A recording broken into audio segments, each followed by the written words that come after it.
Alors, notre premier invité est secrétaire général adjoint de la Fédération nationale des mines et énergies de la CGT.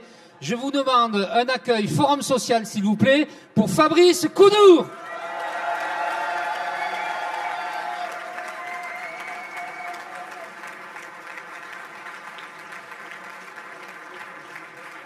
Bien. Putain. Ce matin, on a démarré. Ils étaient... Alors là, vous êtes à peu près 12 650. On a compté, là. Ce matin, ils étaient 600. Ça faisait moins de bruit. Donc, je suis très content. On continue. Notre deuxième invité est président d'EDF. Un accueil haute tension, s'il vous plaît, pour Luc Raymond.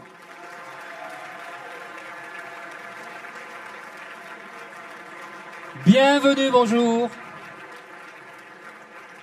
Et enfin, notre troisième invité est secrétaire national d'Europe Écologie Les Verts. On va faire un accueil vert pour Marine Tondelier.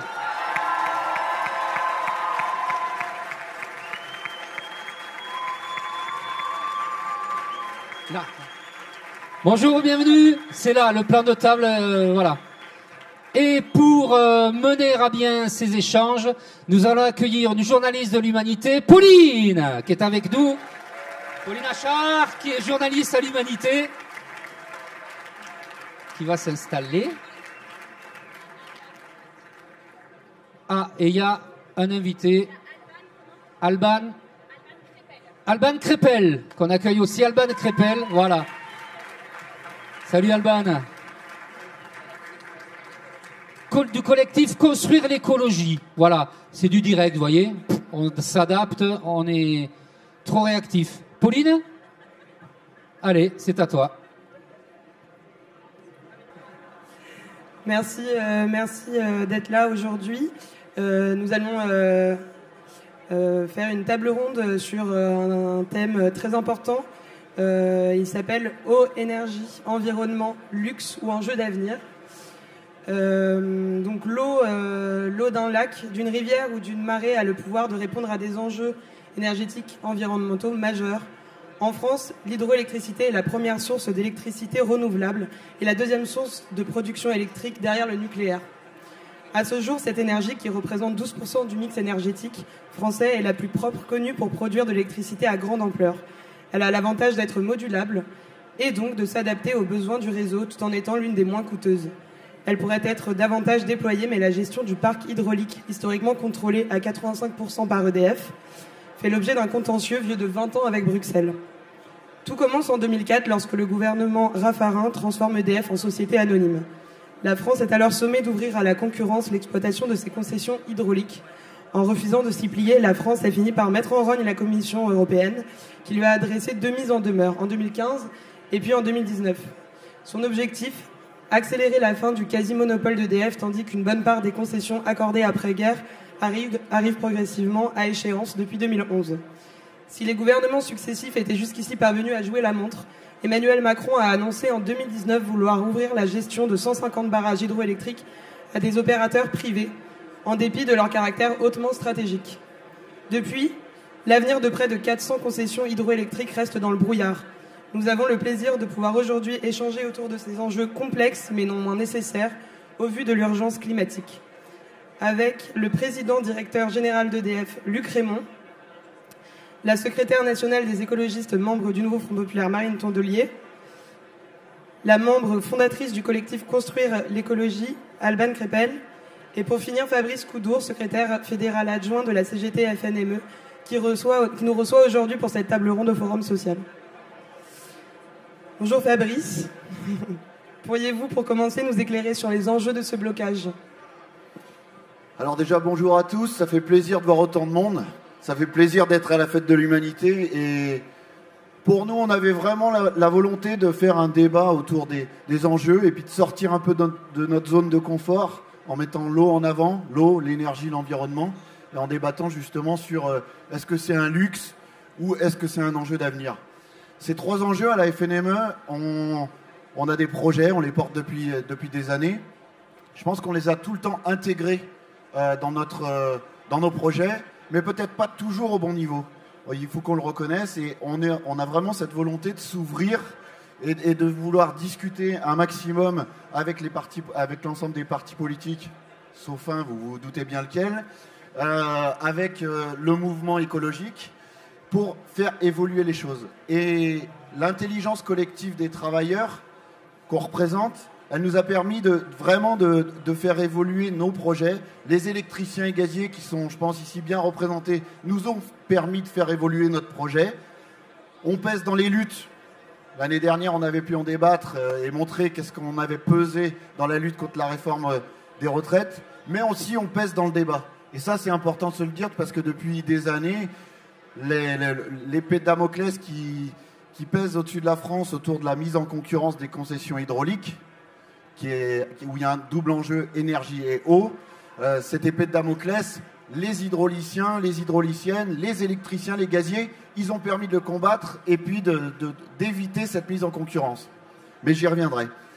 Ça me paraît important de vous dire aujourd'hui que l'eau, on peut tous être d'accord, vous serez tous d'accord que c'est un enjeu central. Comme l'énergie, mais l'eau, c'est vraiment un enjeu central. On a environ 500 milliards de mètres cubes d'eau qui alimentent la France chaque année, dont 300 milliards partent directement en évaporation. Les 200 milliards restants, il y a 6 milliards de mètres cubes qui sont consommés pour l'eau potable, mais sur ces 200 milliards restants, plus de 80% de ce volume-là est géré par les concessions hydrauliques, par les barrages hydroélectriques et par les centrales hydroélectriques.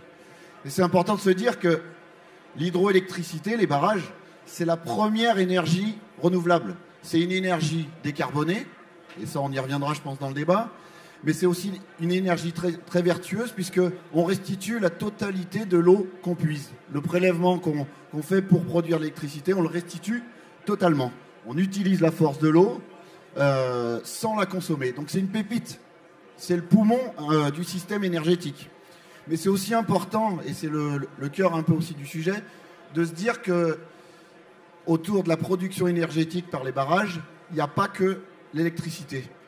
Je pense qu'on peut tous être concernés par l'ensemble des usages de l'eau. Alors il y a les crues, on en a parlé récemment malheureusement dans le sud-ouest, le transit sédimentaire, le transit de la faune et de la flore au travers des aménagements hydroélectriques, mais il y a aussi l'irrigation, notamment dans le sud de la France, le tourisme de lac ou le tourisme en eau vive qui est géré par les aménagements hydroélectriques, la neige de culture, le refroidissement du parc nucléaire qui est vraiment un enjeu aussi important, le soutien des nappes phréatiques, la navigation et puis la production. Mais pour nous, l'ensemble de ces usages de l'eau, c'est un tout. Il ne s'agit pas de les dissocier. Et comme je disais, il y a une épée de Damoclès qui est au-dessus de notre tête, c'est l'Europe nous dit qu'il faudrait mettre en concurrence ces concessions hydrauliques. Et mettre en concurrence, ça voudrait dire passer de aujourd'hui, ces usages, c'est des services, à demain, ces usages, on pourrait les indexer sur le prix de l'électricité.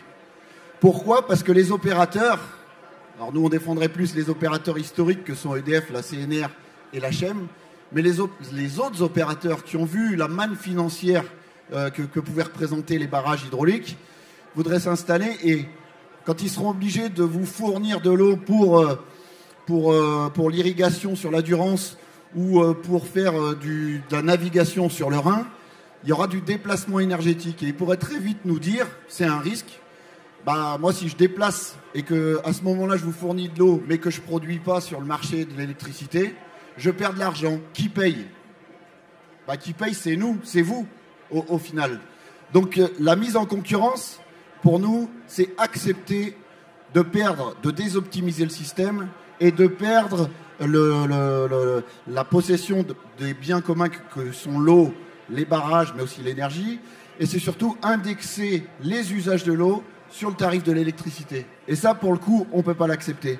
Pourtant, c'est quoi le prix de l'eau ? C'est zéro. C'est zéro, personne ne produit l'eau. Et ça, je pense qu'on est tous d'accord, l'eau elle tombe du ciel, on l'utilise. Donc c'est pour ça que nous, à la FNME, on a voulu partir sur des projets de juste prix de l'énergie, mais ça intègre aussi le service public.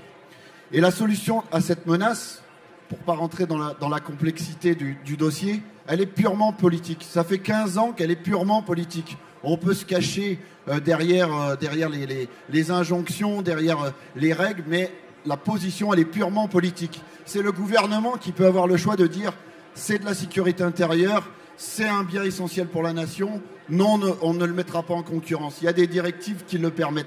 Donc nous, pour interpeller aussi un petit peu les intervenants et en conclure sur cette première partie, on attend des grands groupes comme EDF, comme Engie, qu'ils aillent dans notre sens, qu'ils coupent un petit peu la laisse de ceux qui les pilotent pour aller dans le sens de l'intérêt général et pour aller dans le sens des projets des travailleurs, mais aussi dans votre sens à vous. Et Monsieur Raymond, on vous entend souvent parler en ce moment de la filière nucléaire, mais à quand une filière hydraulique ? À quand une vraie filière hydraulique qui serait vraiment un symbole de l'indépendance et de la souveraineté énergétique du pays? Il y a des fleurons dans le pays et une filière hydraulique permettrait justement d'aller vers une bonne gestion que ce qu'est l'eau, l'énergie et l'environnement. Donc pour nous, en plus de tout ça, il faut une gestion 100% publique, j'y reviendrai, autour des usages de l'eau, il y a des solutions. Donc ça pour nous, pour moi, pour la FNME, pour tous ceux que je représente, c'est bien ça qui nous permet de dire qu'on met les 3 enjeux que sont l'eau, l'énergie, l'environnement au bon niveau. Et c'est aussi pour ça qu'on compte sur le nouveau Front populaire, le mouvement écologique, les collectifs autour de l'écologie, pour mieux travailler ensemble et pour avancer tous ensemble vers une même direction, celle de l'avenir énergétique, de la transition énergétique, du service public de l'énergie, etc., etc. Voilà, merci.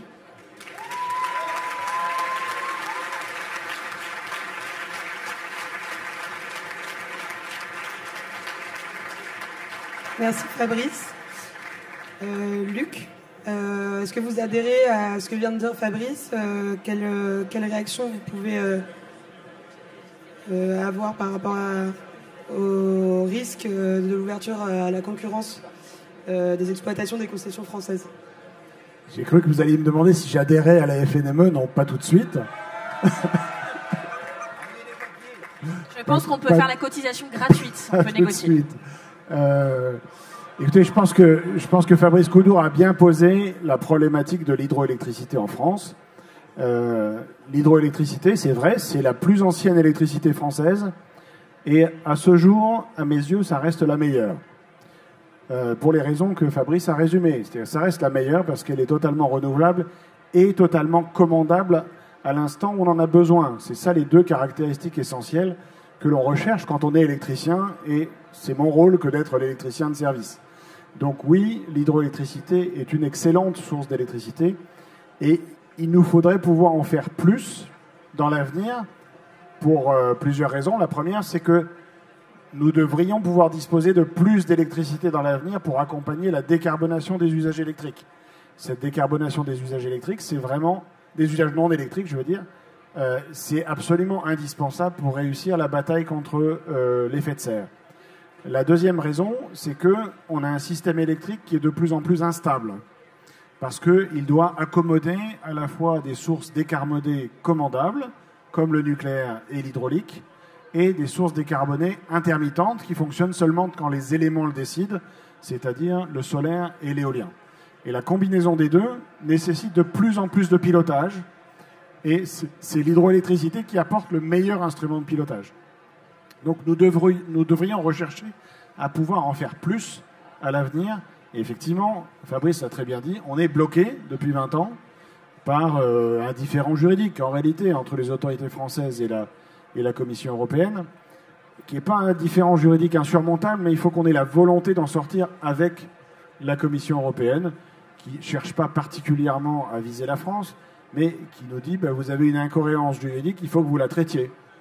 Et donc nous y travaillons, nous avons fait des propositions, EDF a fait des propositions au gouvernement français, on a regardé plusieurs options, et au fond, ce que nous recherchons, nous, en tant qu'entreprise, détenue à 100% par l'État, aussi, c'est de trouver quelque chose qui nous permette de faire notre métier d'électricien et d'accompagner l'ensemble des missions d'intérêt général que nous avons dans le domaine de l'eau, parce que quand on pilote tous les barrages d'un bassin versant, évidemment, que les équipes d'EDF se préoccupent de la cohérence des lâchers d'eau pour garantir soit les codes touristiques, soit évidemment le biotope, la sécurité au moment des crues, etc., etc. Tout ça sont des responsabilités qui sont exercées par les agents d'EDF et qui sont très importantes dans l'ensemble de notre responsabilité d'opérateur de ces barrages.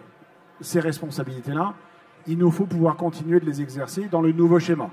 Alors, ce n'est pas exactement les mêmes termes que ceux de Fabrice, mais ça veut dire quand même à peu près la même chose. C'est-à-dire que quand on a une mission d'intérêt général, même si ce n'est pas écrit dans la concession d'un seul barrage, il faut pouvoir continuer de l'exercer sur l'ensemble d'un bassin versant, par exemple, parce qu'une gestion incohérente de l'eau sur un bassin versant, ça peut conduire à des catastrophes, le cas échéant à des catastrophes physiques, si vous avez des problèmes de gestion cohérente au moment des crues. Pour vous donner quelques exemples sur cette année qui est très pluvieuse, au moment de la catastrophe de la Bérarde, nos barrages ont écrêté 50% de la crue sur le reste du bassin versant.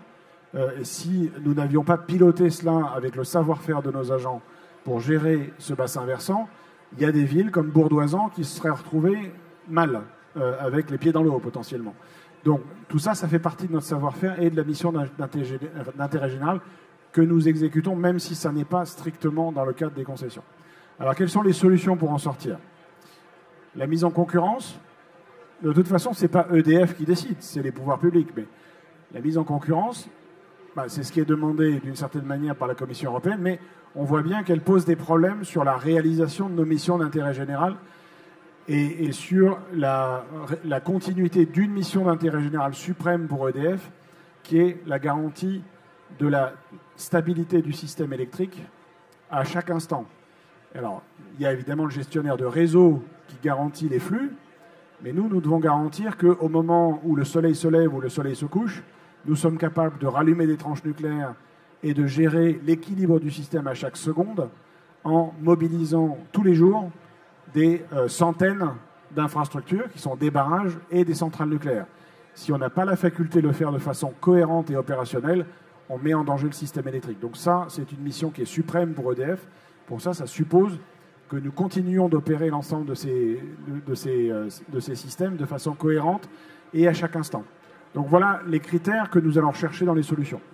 Notre proposition, elle est de basculer l'ensemble du régime hydroélectrique français vers celui qui est le plus adopté en Europe, à plus de 90% par les pays, qui est le régime des autorisations. Une autorisation, ça veut dire quoi? Ça veut dire qu'au lieu d'avoir une concession avec un terme, l'État vous autorise à opérer une activité industrielle à un endroit. C'est ce que nous avons sur les centrales nucléaires, c'est ce que nous avons sur l'éolien ou sur le solaire. Et tous les autres barrages d'Europe, pour l'essentiel, sont sur ce régime d'autorisation.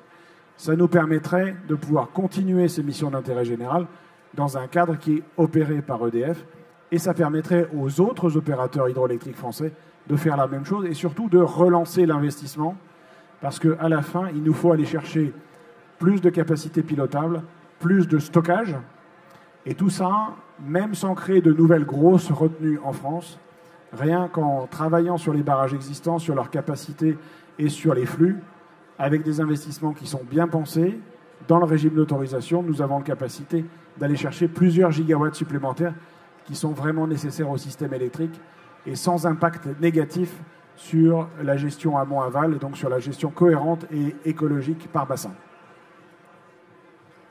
Merci beaucoup. Marine, êtes-vous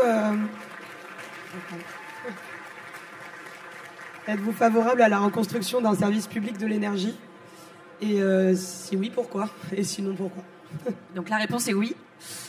Et maintenant, je vais vous expliquer pourquoi, mais je suis venue quand même vous adresser quelques messages. Déjà, j'espère que vous allez bien.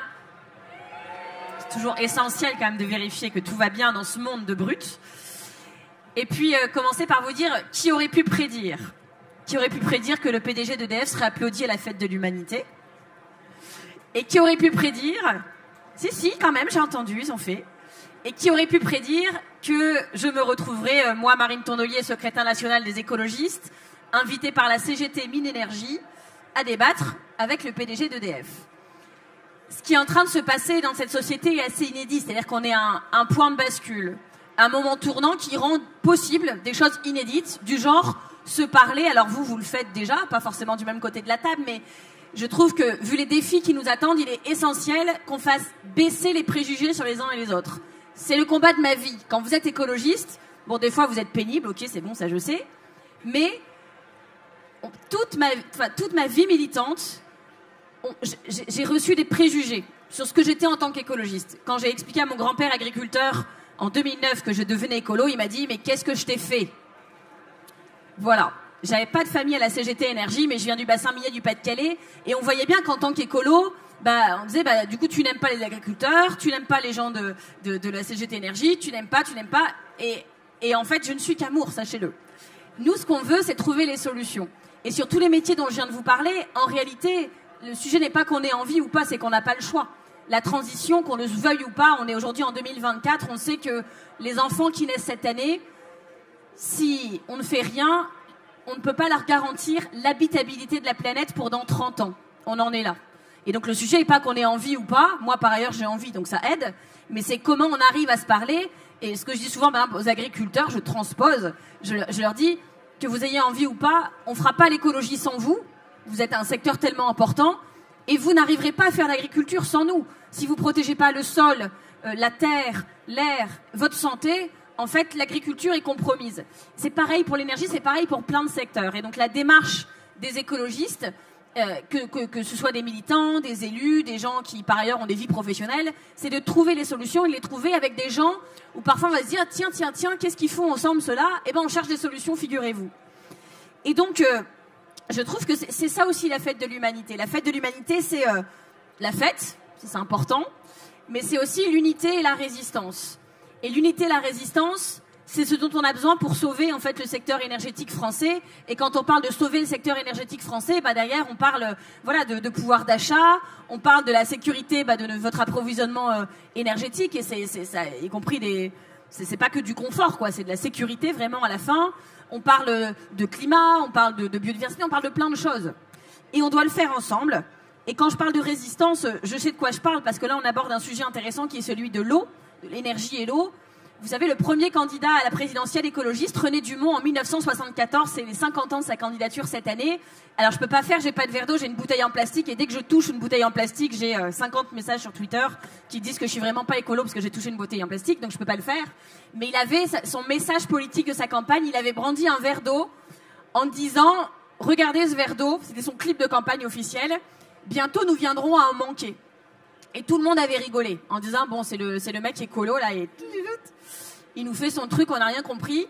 Et 50 ans plus tard, nous y sommes et voilà. Et l'eau manque vraiment et c'est un sujet pour le secteur énergétique parce qu'on a beaucoup parlé. Je vous ai entendu dire que d'ailleurs l'hydroélectricité était le meilleur système possible pour le secteur énergétique. Je suis ravie de vous l'entendre dire et je vois qu'on converge sur l'importance de garder public. Peut-être que les modalités divergent, mais en tout cas, l'objectif est commun et c'est déjà pas mal de garder ce système public. Mais donc voilà, l'hydroélectricité, oui, l'eau peut être une source d'énergie et plutôt une source d'énergie très vertueuse, on est d'accord là-dessus entre nous. Mais les autres secteurs énergétiques, je parle notamment du nucléaire, ont aussi besoin de l'eau. C'est-à-dire que si on sauve pas l'eau, si le débit du Rhône baisse de 40% comme ça attendu potentiellement pour 2050, comment on fait tourner les centrales ?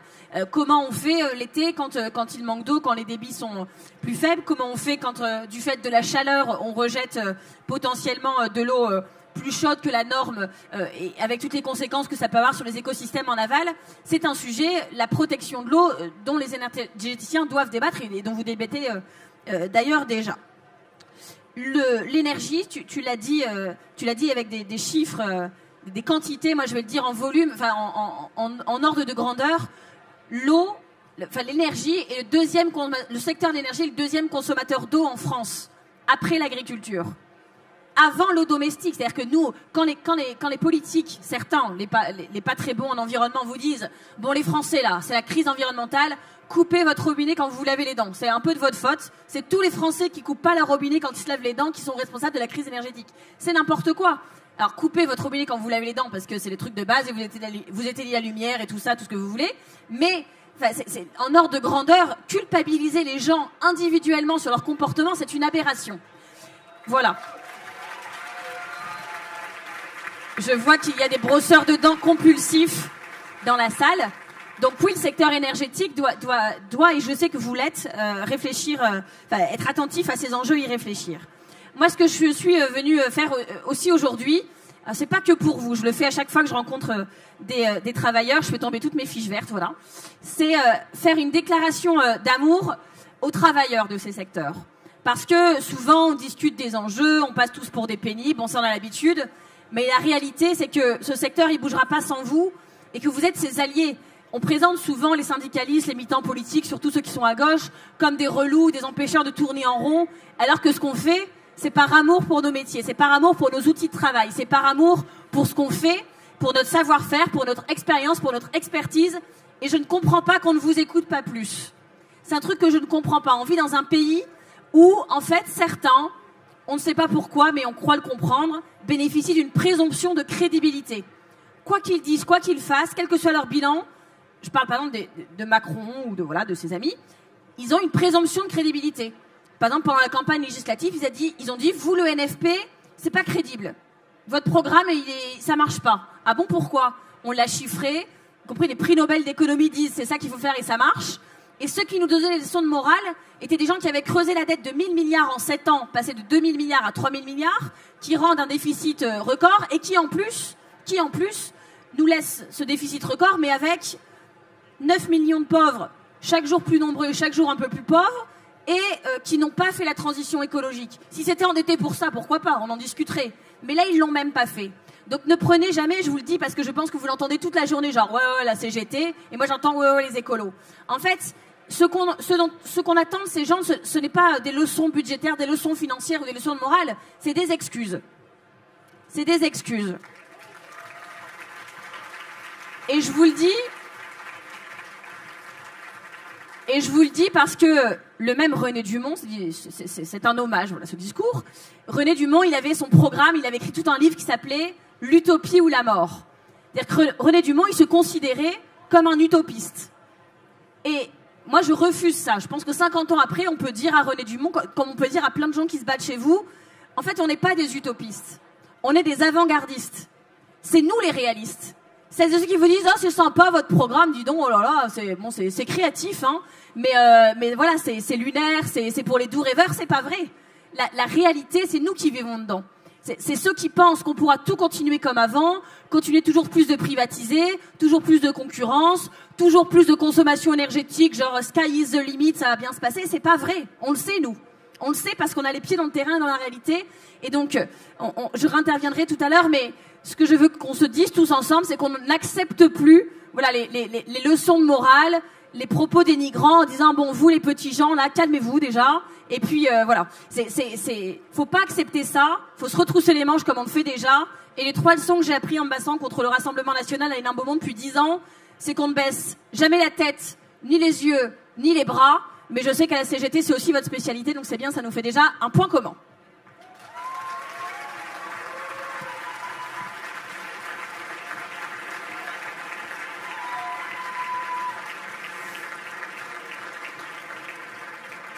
On parle du secteur de l'eau, mais on parle moins des humains qui travaillent dans ce secteur.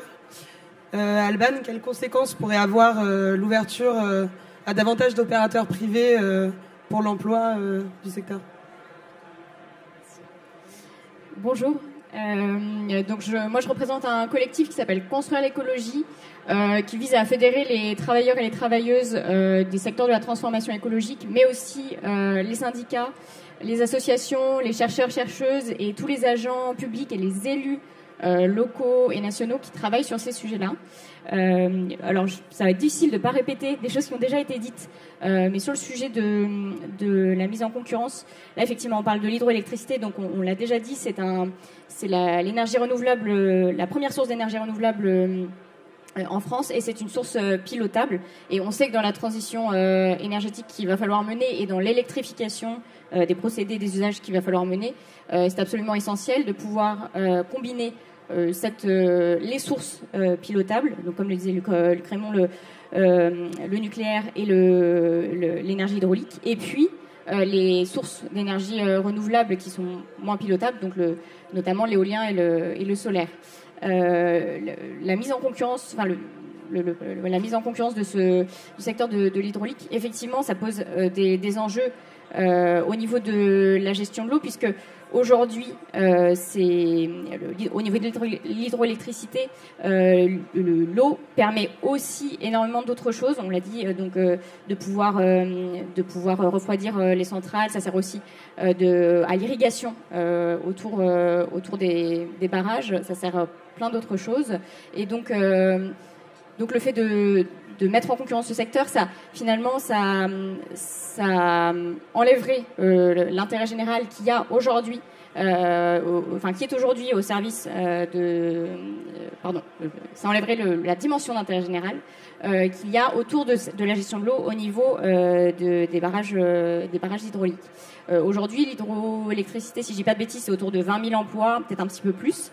Dans les scénarios de transition énergétique qui ont été dessinés par l'ADEME, par le réseau de transport d'électricité, on estime que ça va être à peu près stable. En revanche, ce qu'il va falloir anticiper, c'est effectivement comment est-ce qu'on gère l'emploi et le désemploi autour de cette filière et autour des autres énergies renouvelables. Et donc, aujourd'hui, effectivement, l'hydroélectricité, déjà, il va falloir pouvoir maintenir les installations, il va falloir pouvoir les garder, les adapter aussi, adapter la gestion à la fois à la raréfaction de la ressource en eau, au changement climatique, ça on en a parlé. Donc ça veut dire former aussi les agents qui travaillent chaque jour sur ces infrastructures-là à pouvoir gérer une ressource qui est plus complexe à gérer, et puis anticiper les conséquences que ça va avoir en termes d'emploi déjà dans les filières d'emploi qui sont nourries par l'hydroélectrique autour, donc tous les emplois dans le tourisme, au niveau de l'irrigation que ça peut générer, et puis l'emploi aussi, les transferts d'emploi, les transferts de compétences au niveau des énergies renouvelables. Et donc comment est-ce qu'on fait pour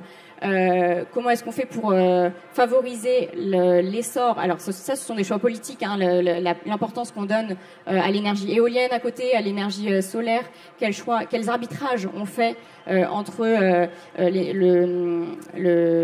pour électrifier les usages et les procédés et atteindre la neutralité carbone. Ce sont des arbitrages à faire entre les différentes sources d'énergie électrique. Mais comment est-ce qu'on fait pour maintenir et développer aussi, puisqu'il y a des projets de développement, le secteur de l'hydraulique, tout en assurant une gestion de l'eau, sachant que l'eau va se raréfier, et comment est-ce qu'on fait pour favoriser en même temps l'émergence de vraies filières structurées au niveau de l'éolien, du solaire, et dans lesquelles les travailleurs et les travailleuses soient sécurisés. On parlait tout à l'heure d'une filière solide au niveau de l'hydroélectricité. Il est absolument nécessaire que de telles filières se structurent aussi, et donc évidemment avec les syndicats, qu'il y ait des accords de branche, des conventions collectives solides qui soient construites au niveau de ces filières-là. Ça, ce sont des choix politiques, et ça, c'est une vision de planification. Ce sont des choix politiques en première instance, puisque il faut décider démocratiquement de quels arbitrages on fait entre les différentes énergies pour électrifier le mix énergétique, et ensuite quelle vision, du coup, comment est-ce qu'on planifie, comment est-ce que la puissance publique, elle, planifie ça pour pouvoir gérer l'emploi, l'évolution de l'emploi, les compétences qu'il faut développer là-dedans, et puis comment est-ce qu'on construit des branches, des filières qui soient sécurisantes pour toutes les personnes qui vont y travailler et qui contribuent à la transition énergétique. Donc ça, à mon sens, c'est vraiment le rôle de la puissance publique. Ce sont des choix politiques, et c'est ça qui fait, pour revenir sur la question un peu initiale, qu'une mise en concurrence, finalement, c'est déléguer... Par définition, là, c'est déléguer, en tout cas l'exploitation, pour ce qui est de l'hydroélectricité, déléguer l'exploitation des installations hydroélectriques à des opérateurs qui ne vont pas forcément avoir pour but l'intérêt, de nourrir l'intérêt général. Et donc, ce qu'il faut vraiment, il faut vraiment que ce soit la puissance publique et que ce soit l'objet de choix démocratiques afin qu'on puisse préserver les emplois et puis atteindre ensemble concrètement les objectifs qu'on se fixe collectivement en matière de transition énergétique. Merci Alban. Fabrice, le gouvernement se cache derrière une responsabilité européenne depuis des années. Quels seraient les leviers aujourd'hui du gouvernement, quand on en aura un, pour négocier avec Bruxelles? Alors, un, deux, ouais. Avant de venir sur les leviers, quand même quelques petites réactions par rapport à ce qui vient d'être dit par les différents intervenants. D'abord par rapport à ce qu'a dit le PDG d'EDF, sur la position, sur la solution qui pourrait être trouvée pour les concessions hydrauliques. La solution qui est portée par le PDG, c'est une chose. La CGT, elle ne dit pas qu'elle est en phase avec cette solution, elle dit qu'elle ne s'y oppose pas. C'est déjà pas la même chose. On ne s'y oppose pas, pourquoi ? Parce que quand on dit les capitaux de l'entreprise sont 100% publics, oui, mais ça reste une société anonyme. Et nous livrer le bien commun à une société anonyme, c'est quand même le privatiser. C'est pour ça qu'on met des garde-fous. Ces garde-fous, on dit le régime d'autorisation, ça peut être une première étape vers le service public de l'énergie. C'est vrai. Mais il faut quand même noter que les biens qui seront cédés aux entreprises, aux opérateurs historiques, EDF, Chem, CNR, il faut qu'il y ait une garantie de retour à la nation et que ce ne soit pas des biens qui puissent être vendus dans le futur. Il faut aussi que l'ensemble du parc hydraulique soit considéré dans ce dossier. On sait très bien qu'il pourrait y avoir des deals, sans rentrer dans le détail technique, avec les concessions qui sont déjà échues ou avec des volumes énergétiques. Pour la CGT, c'est le tout qui compte et pas qu'un petit morceau. Et surtout, pour faire le rebond par rapport à ce que disait Marine, on veut aussi que les salariés de l'ensemble de l'hydraulique, de l'ensemble de l'énergie d'ailleurs, aient un même statut. Un statut protecteur, le statut des IEG, auquel on est attaché.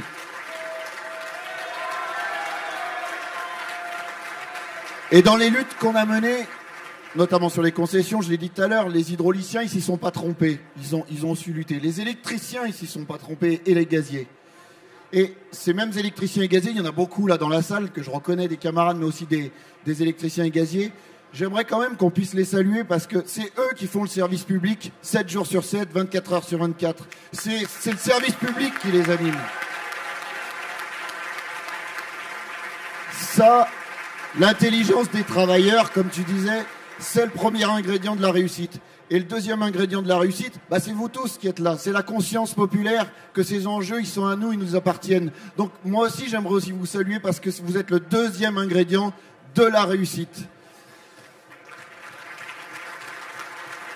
Et ça fait, pour moi, avant que Marine nous quitte, mais elle nous expliquera pourquoi, c'est important de se dire que ça fait 20 ans qu'on n'a pas eu une telle opportunité avec le nouveau Front Populaire d'avoir une fenêtre qui s'ouvre vraiment là sur le fait de reconstruire les services publics. Reconstruire le service public de l'énergie pour ce qui nous concerne. Et par rapport à ce que tu as dit tout à l'heure, nous on part d'un principe qu'il faut faire confiance à l'intelligence des travailleurs. On a beaucoup de projets, on en porte beaucoup. Le programme progressiste de l'énergie, il a été construit avec les travailleurs par la fédération, mais il y a aussi des projets des travailleurs, que ce soit à la centrale de Cordemais avec le projet Éco-Combust, que ce soit à la centrale de Gardanne, avec des projets de reconversion. Les travailleurs, ils ont les solutions entre les mains. Ils connaissent leur outil de travail, et que ce soit sur l'électricité comme sur le gaz. Il faut bien que je cite aussi mes camarades du gaz qui sont aussi présents, parce que la transformation du gaz, c'est important aussi. On a autant de consommation d'électricité que de gaz, et c'est pas simplement de se dire d'un claquement de doigts, on va transférer les énergies, on va sortir de telle ou telle énergie qui va amener des solutions. Par contre, c'est ce qu'on se disait un petit peu avant le débat, c'est qu'on peut être d'accord sur la cible. Maintenant, c'est comment on la programme. Et pour la programmer, il faut des politiques courageux, comme Marine, pour porter la reconstruction du service public. Et c'est là-dessus que vous et nous, on doit être intraitables.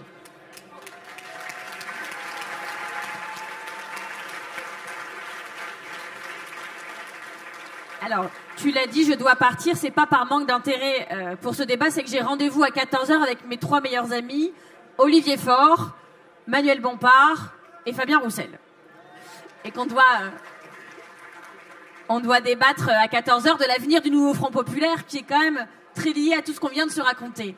Vous m'avez sollicité sur l'avenir du service public énergétique, et la réalité, c'est que sur les services publics, globalement, on pense tous la même chose, pas que sur l'énergie.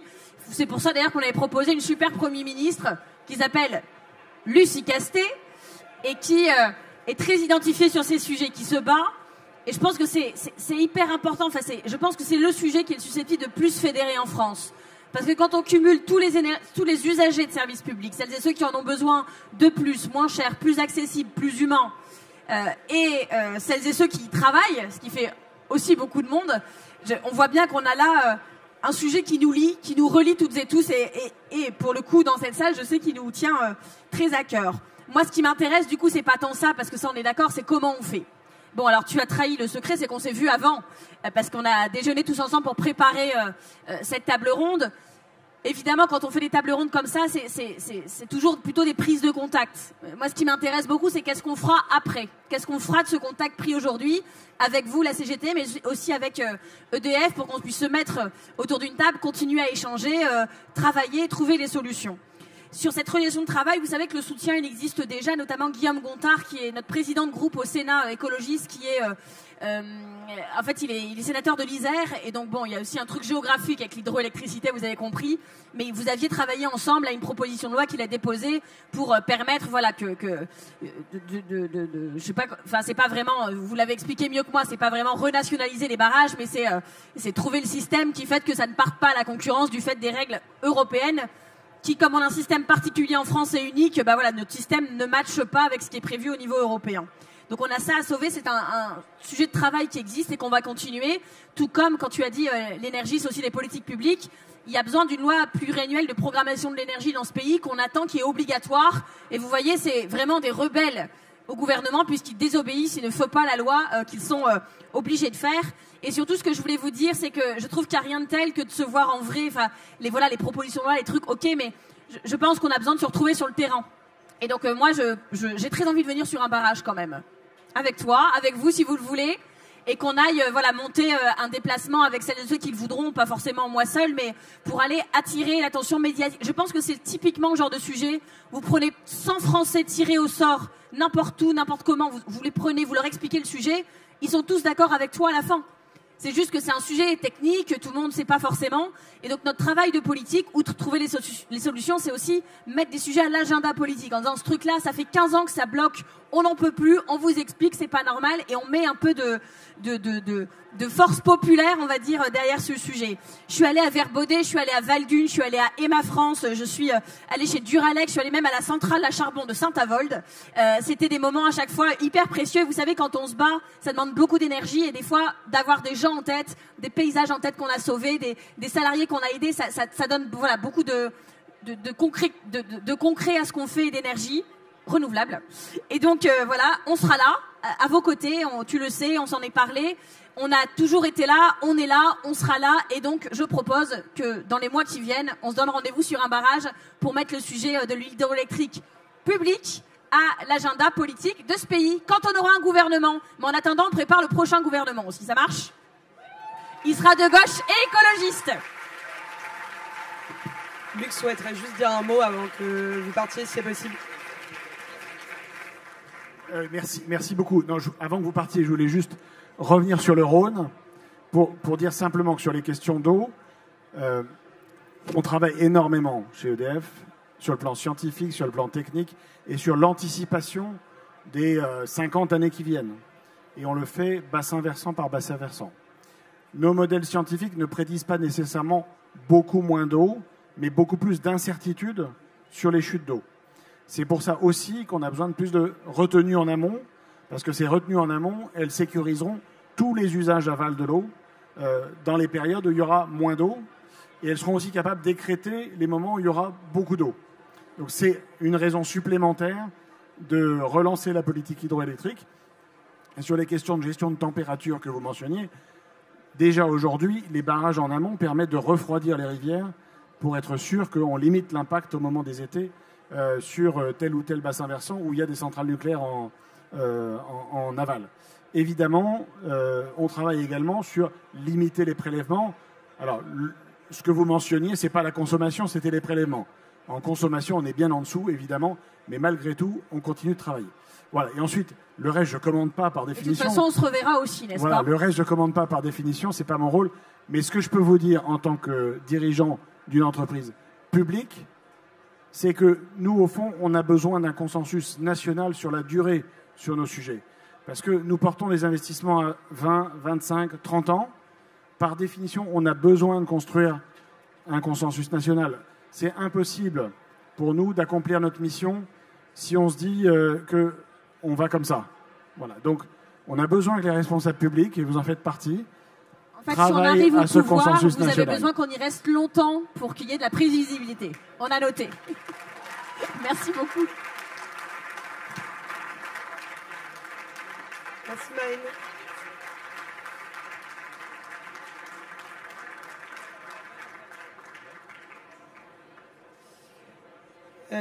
Alban, vous êtes membre fondatrice d'un collectif. Comment on peut, nous, agir à notre échelle pour sauver notre parc hydraulique ? La question est difficile.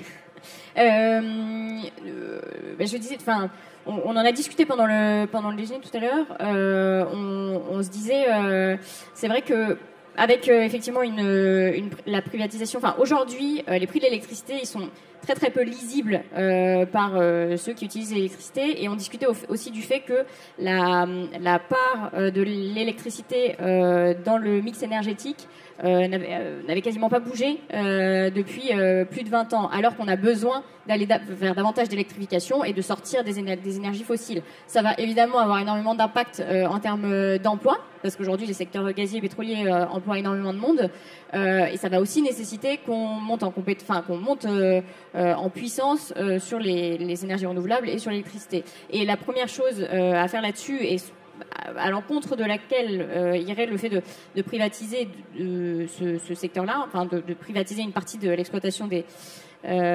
l'hydroélectricité, c'est la lisibilité, le fait d'avoir un prix qui réponde, qui soit fixé en fonction de la rémunération du service, et qui soit pas fluctuant, qui soit pas fluctuant en fonction de l'actualité géopolitique, qui soit pas fluctuant. Et donc ce besoin-là, ça nécessite qu'on clarifie et qu'on rende plus transparent le fonctionnement aujourd'hui. Effectivement, Marine Tondelier disait, en fait, il faudrait qu'on aille visiter des barrages pour savoir comment ça fonctionne. Il faudrait qu'on ait davantage d'informations et davantage de transparence. C'est pas évident parce qu'on rend très compliqué des sujets sur lesquels en fait on pourrait informer plus simplement, et notamment sur la fixation des prix de l'électricité, qu'on comprenne mieux. Aujourd'hui, qu'on soit mieux informé quand on va rénover sa maison et qu'on nous propose de changer notre chaudière à gaz par une chaudière à gaz, de remplacer notre chaudière à gaz par une chaudière à gaz, c'est dommage parce que c'est moins cher dans l'absolu ou parce que c'est plus avantageux. C'est ça le problème aujourd'hui. Donc, comment est-ce qu'on construit des politiques publiques ? Comment est-ce que la puissance publique réglemente pour favoriser le fait qu'on aille vers une électrification des usages sans que ce soit coûteux pour chacun d'entre nous. Donc, à notre échelle, on peut le faire, mais aujourd'hui, effectivement, on va dire, non, moi je vais remplacer ma chaudière à gaz par une autre chaudière à gaz parce que c'est ce qu'on m'a conseillé et point. Et donc, en fait, le vrai sujet, c'est comment est-ce que on pousse la demande, et donc, en l'occurrence, comment est-ce que les politiques publiques poussent pour favorise la demande et la commande publique vers les investissements dans les énergies électriques, dans l'hydroélectricité, dans les énergies renouvelables, pour sortir en fait de cette espèce de roue dans laquelle on est et dans laquelle aujourd'hui effectivement on a du mal à faire décoller l'électricité dans le mix énergétique. D'un autre côté, ça c'est le côté choix de politique publique. Ça nécessite aussi, je vais me répéter, mais ça nécessite aussi d'anticiper les mouvements d'emploi et les changements de compétences dont il va y avoir besoin. Parce que si on sort des énergies fossiles, ça veut dire que les secteurs du gaz et du pétrole effectivement vont évoluer et plutôt décroître. Mais comment est-ce qu'on fait pour que les personnes qui travaillent dans ces secteurs-là puissent... comment est-ce qu'on fait pour que les emplois évolue, et pour que ça se fasse évidemment sans caisse sociale et en continuant à avoir des branches qui soient structurées et un service, effectivement, un service public de l'énergie finalement. Merci beaucoup.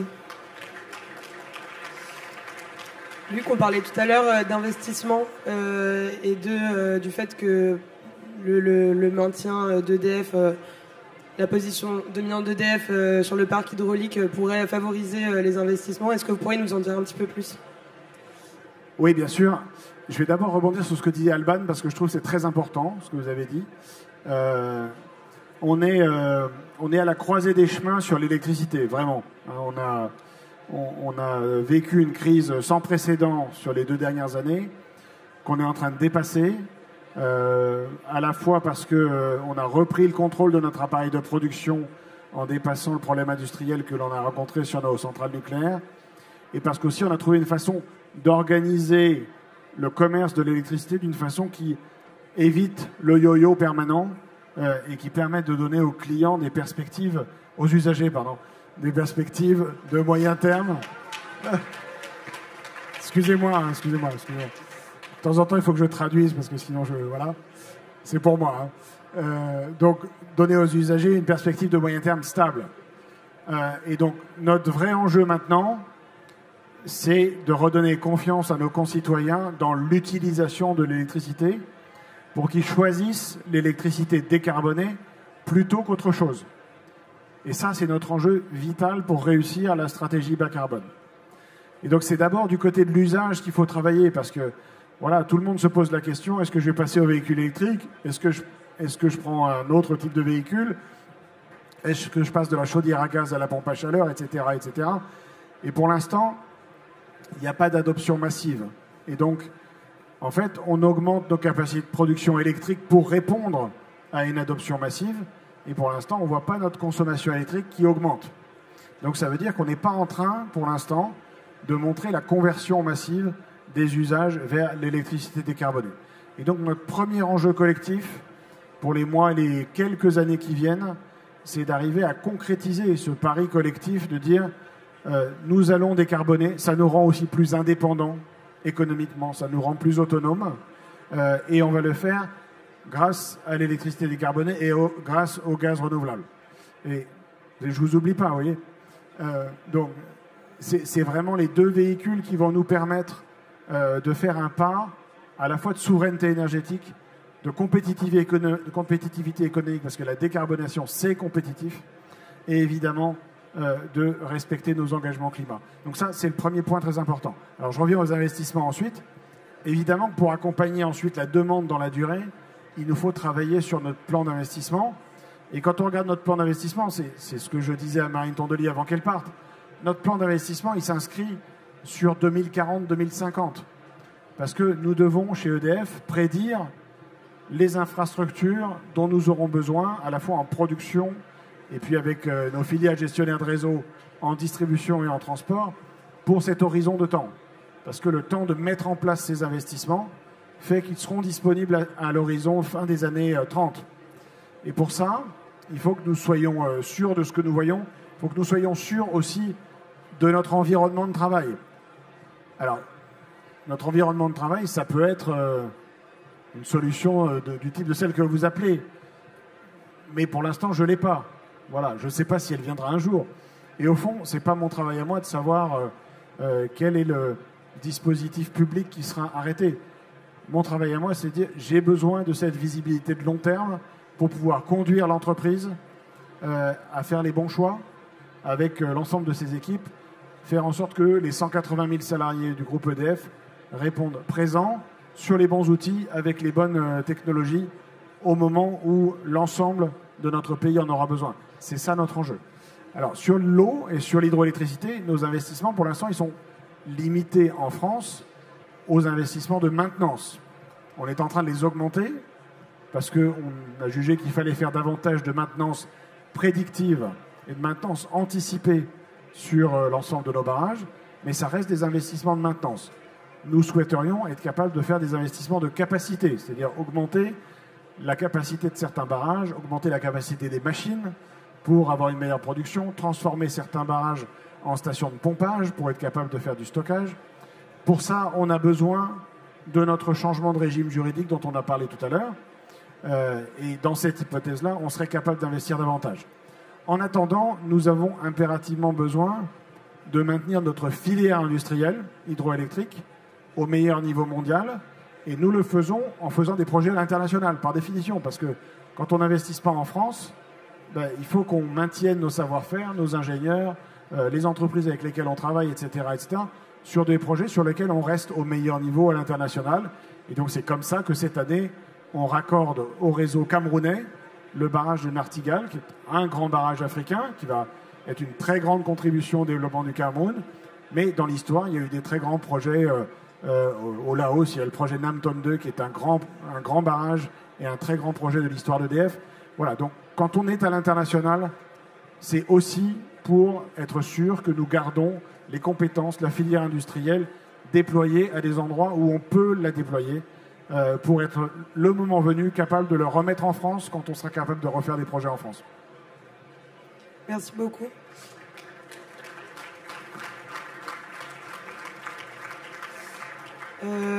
Fabrice, quelles solutions proposez-vous pour répondre à ces enjeux? Et une conclusion, un mot de la fin. Alors déjà, je crois qu'on peut se dire qu'on est unanime au moins sur la cible, les cibles qu'on se donne. Donc c'est déjà un bon point. La différence, c'est comment on va y arriver, comment on va y parvenir. Donc Marine, elle a ouvert des portes et forcément, on est complètement, nous aussi, ouverts à travailler ensemble avec le mouvement écologique. On travaille déjà avec les entreprises, mais dans l'intérêt des travailleurs, on n'a pas tout à fait le même cadre, comme c'était cité par le PDG. Et pour nous, vous l'avez compris, la solution, pour nous, elle réside dans le service public de l'énergie. Ça fait quelques années maintenant qu'on porte le programme progressiste de l'énergie, j'en ai déjà parlé, qui lui vise à une renationalisation, une vraie renationalisation, pas une étatisation,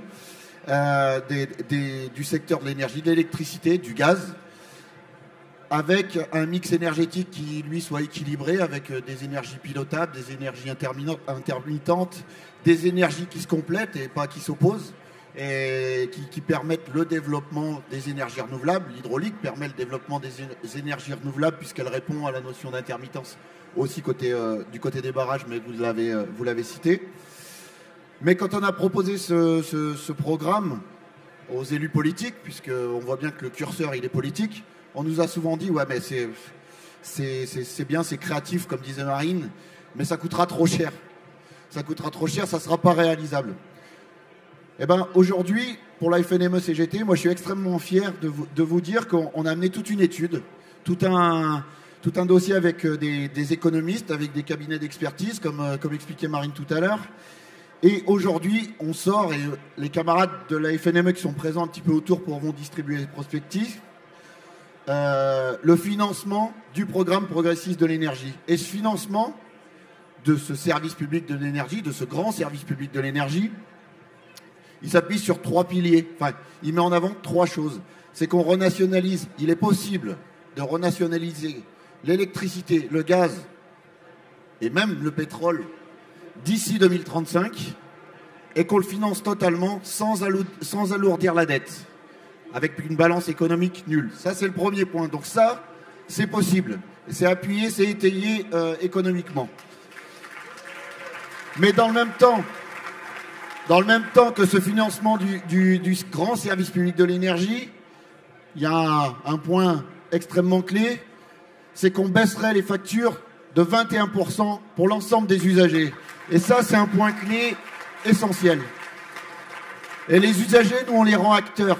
C'est-à-dire qu'en baissant de 21%, à chaque kilowatt, à chaque valeur énergétique, il y a 2 centimes qui sont injectés par les usagers. Ils deviennent acteurs sur des factures transparentes. On prend le juste prix, les vrais coûts, et on baisse de 21%. Mais 2 centimes, 1 centime pour le service public de l'énergie et 1 centime, parce qu'on s'ouvre aussi à ce côté environnemental, et la meilleure énergie, c'est celle qu'on ne consomme pas aussi, ce 1 centime par kilowattheure représenterait sur la même période 66 milliards d'euros pour la performance et l'efficacité énergétique. Donc c'est les 3 piliers du financement du programme progressiste de l'énergie. Vous aurez toutes les informations sur les prospectus et vous retrouverez ça sur notre site internet. N'hésitez pas à le consulter, c'est réalisable, c'est possible. Alors, je vous remercie évidemment pour votre présence et puis pour les intervenants, le PDG d'EDF, Alban, puis Marine évidemment qui est partie, mais aussi vous tous pour être présents ici, puis pour considérer la question, mais je sais que vous êtes déjà impliqués. Merci pour les échanges forcément.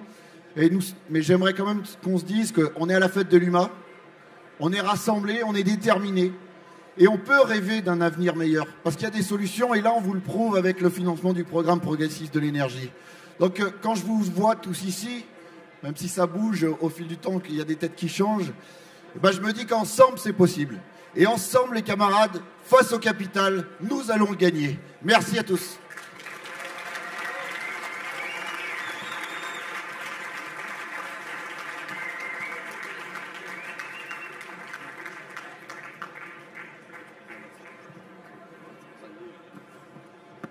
Je ne voudrais pas prolonger après la conclusion brillante de Fabrice Coudour, mais je voudrais juste dire un mot. D'abord, vous remercier vraiment pour votre invitation. Vous dire que je sens tous les jours l'immense force des 180 000 collaborateurs du groupe EDF pour servir le pays et pour servir les salariés, des agents, pardon, voilà, excusez-moi. Oui, je sais. Je me fais reprendre régulièrement encore, mais rassurez-vous, à force, je finirai par prendre le bon vocabulaire. J'ai que 2 ans dans le job bientôt, donc voilà. Donc, ce que je voulais dire, c'est que je sens l'immense force de l'ensemble de nos collègues, voilà, pour servir le pays.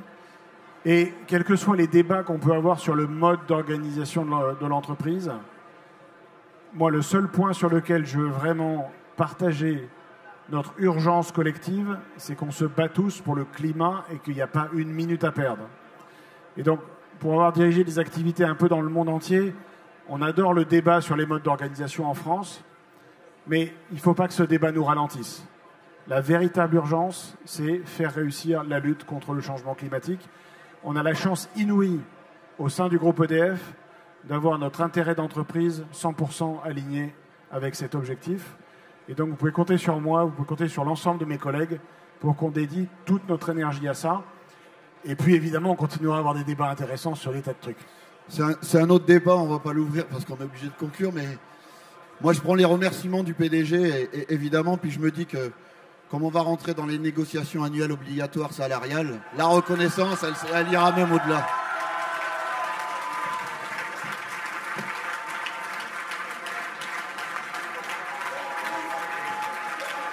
Merci beaucoup.